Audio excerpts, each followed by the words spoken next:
Hello, I'm Brian Weatherly and welcome to Day 3 of Commercial Motor Television, the exclusive webcast from the CV show, brought to you and sponsored by Chevron Global Lubricants.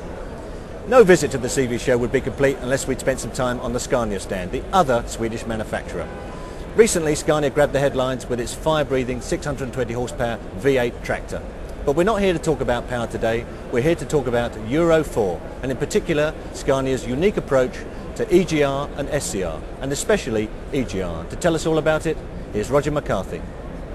Well, Brian, of course, we've looked at both EGR and SCR technology from an engineering perspective, and in Scania we're confident that EGR offers the best solution for both reliability and durability and long-term fuel economy. And from the outset, with our 9, 11 and 12 litre engines, we will be offering EGR on all of those engines. We will, however, be offering SCR on the V8 engines, but in the longer term, when we move to Euro 5, the whole of the Scania engine platform will go to EGR. This is a result of customers telling us that EGR is their preferred solution. They're looking for simplicity, and we in Scania are confident we can offer them that. And if you're a Scania driver, what else would you be wearing but the very latest range of branded lifestyle clothing promoted under the Power and Passion banner? It's even been road tested by professional truck drivers, so it not only looks good but can withstand the rigours of life on the road.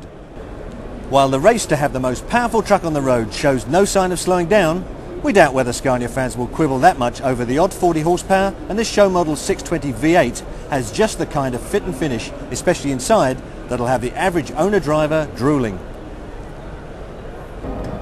Of course, the CV show isn't just about trucks or fire-breathing flagship tractors, it's about vans too. And one van manufacturer that's been in the news lately is LDV, although not always for the right reasons. But now it's back with a new management team and new backers. The question is, can it really take on the likes of Ford and Mercedes when it comes to the heavy panel van market? Tony Lewis, Sales and Marketing Director, is going to let us know. Yeah, absolutely we can compete with those global manufacturers, and I think we compete where it matters. We compete with the product, which has got many market-leading attributes, which has been well received by the market. We can compete in terms of the driver environment, which again has got features in there as standard, which are second to none to current models, and probably enhanced specification to the new models. And then for the fleet manager, it's in terms of cost of ownership where we win out as well. Market-leading insurance rating, great fuel economy, good parts, 24-hour access to our dealer network, and I think that's the final benefit. Despite its recent hiccups, LDV has been busy developing new products, and at the NEC it unveiled no less than 7 new derivatives of its popular Maxus range, including a minibus and its latest platinum high-specification panel vans. Whenever you hear the name Renault, you think of a full-range manufacturer offering vehicles from light commercials right up to heavy tractors like the Renault Magnum with its unique interior layout. One of the questions people often ask about the French manufacturer is, has it achieved its true potential in the UK market? And to answer that question and whether it can go even further in the UK is Bruce Ellison. Well, to be fair, Brian, I don't think we have achieved our potential, but we really see this CV show 2006 as our springboard for the future. We've completed the complete renewal of our product range from Master through to Magnum, and the products are here on display for everyone to look at.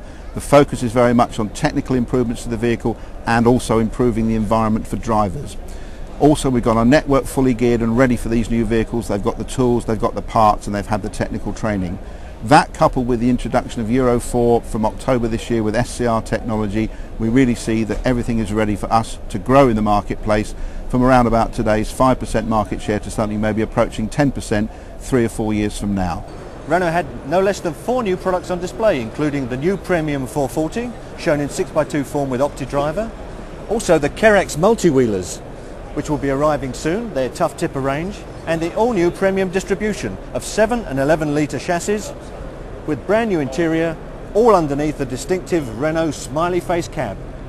To complete the debutante lineup is the new Midlum with revised interior and repositioned gear lever, and latest range of DXi5 4-cylinder engines from 160 to 220 horsepower. And this is where VW is conducting its global launch of the Crafter range. The heavy panel van market just got a brand new competitor, and a very impressive one too. But the question we would ask, can this really compete against Sprinter and beat it?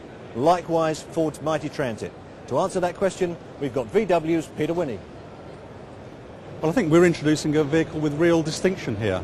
Volkswagen engineers have made an excellent job of creating the Volkswagen image front end. We have our own powertrains with 4 engines, all of which are Euro 4 compliant, and we've extended the footprint of the vehicle. We're covering more wheelbases, we're covering more wheel lengths, we're covering more payloads, we're covering more gross vehicle weights. So we're able to compete in segments we previously didn't have an appropriate product for. And also we have the automatic option for the very first time. The latest Crafter boasts a new body and interior, as well as a new generation of 2.5 litre 5-cylinder diesels, which boast common rail injection and meet Euro 4, thanks to exhaust gas recirculation.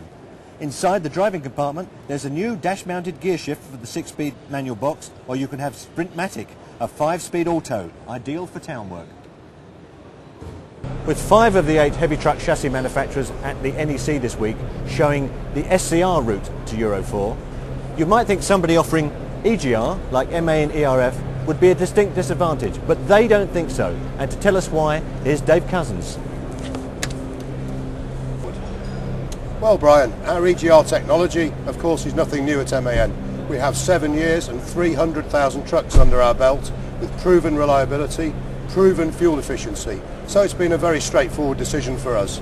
If our customers can avoid the complexity and costs of AdBlue in their operations, then simplicity has to be the way forward.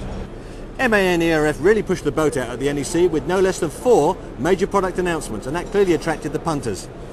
Undoubtedly the most interesting was the all-new D26 12.4 litre common rail engine. But further down the weight range, with 18 tonnes, it was the turn of the TGM with the new C day cab.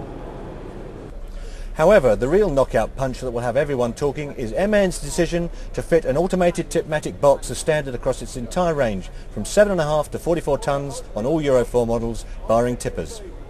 With 5 out of the 8 truck manufacturers at the NEC going down the SCR route to Euro 4, there's bound to be a lot of interest in the magic liquid that makes SCR work, and that magic liquid is AdBlue. But what is AdBlue, and where can you get it? To answer those questions, we've come to GreenChem, one of the 5 suppliers of AdBlue in the UK, and to talk to Chris Haynes. Thank you, Brian. This is AdBlue. It's a watery urea solution designed specifically for the automotive industry to turn those nasty nitrous oxides into nitrogen. Nitrogen is 80% of the air that we breathe, and it's done it through a chemical reaction in the exhaust pipe for SCR vehicles, which by and large takes up 73% of the UK market. 32.5% of it is urea, 68% of it is distilled water. It's manufactured specifically for the automotive industry to create a chemical reaction in the exhaust. It's a very safe, harmless product, and is available in cans, 5, 10 and 18 litre. It's available in 1,000 litre IBCs for ease of convenience, and for the bigger fleet operators it's also available in bulk installations like we have here. We're on the stand of Commercial Motor, the magazine at the heart of the road transport industry. And as part of our regular NEC show activities, we've been running a series of legal clinics. I'm joined today by Andrew Woolfall from leading solicitors Backhouse Jones. Andrew, what are the hot topics that people have been talking to you about at the NEC? Well, we've been asked about a whole range of legal and commercial issues, but surprisingly the one thing we haven't had many questions on are the new digital tachographs and the changes to the driver's airs rules and regulations. Digital tachographs obviously coming in next week, and some of the rules for the production of charts at the roadside also. Then we have the new rules and regulations coming in full in April of next year. And there's going to be major changes here for how operators store data electronically, or how they have to vary their drivers' work patterns to accommodate new rest provisions. There's no doubt that green matters are creeping up the trucking agenda, and to tell us all about a rather unusual diesel-electric hybrid truck from Mitsubishi Fuso is Shinji Agawa. This part is a conventional engine. This part is a main component, electric generator and also electric motor. Usually, a normal vehicle stopping energy just throw away to the air.